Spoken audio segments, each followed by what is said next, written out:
வைகோ வந்து எத்தனை ஊழல் குற்றச்சாட்டு திமுக மேல வச்சிருக்கிறாரு? இல்ல நான் சொல்றேன், பதில் வேணுமா வேணாமா? இல்ல நான் வேற என்ன கேள்விக்கு பதில் வேணுமா வேணாமா? வைகோ திமுக மீது எத்தனை ஊழல் குற்றச்சாட்டு வச்சிருக்கிறாரு? திருமாவளவன் அவர்கள் திமுக மீது எத்தனை ஊழல் குற்றச்சாட்டு வச்சாரு? காங்கிரஸ் எத்தனை ஊழல் குற்றச்சாட்டு வச்சிருக்குது? கம்யூனிஸ்ட் கட்சி எத்தனை ஊழல் குற்றச்சாட்டு வச்சாங்க? ஏன் விஜயகாந்த் அவர்கள் எத்தனை ஊழல் குற்றச்சாட்டு வச்சாரு? விஜயகாந்த் அவர்கள் கட்சி தொடங்கினதே எதுக்கு? திமுகவை ஒழிக்கணும், அழிக்கணும், ஊழல். அதுக்காக தான் விஜயகாந்த் அவர்கள் கட்சியை தொடங்கினாரு. இந்த கேள்வி அங்க போய் கேளுங்களேன்.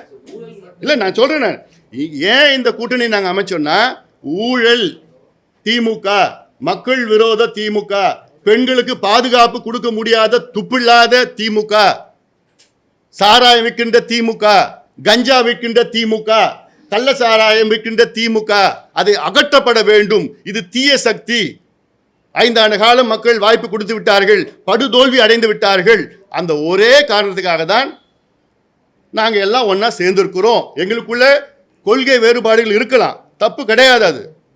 ஆனா இலக்கு என்னன்னா இந்த திமுக அகற்ற வேண்டும். நீங்க அந்த கூட்டணியில் எல்லாமே கொள்கை வேறு இல்ல. இப்போ கேரளாவில் கம்யூனிஸ்டும் காங்கிரஸும் என்ன பண்றாங்க சொல்லுங்க தம்பி, பண்றாங்கல்ல? அப்போ அவங்க எல்லாமே ஒரே கொள்கையில வச்சிருக்காங்கல்ல. போப்பா முடிஞ்சு போச்சு. அடுத்தது கேள்வி கேளு.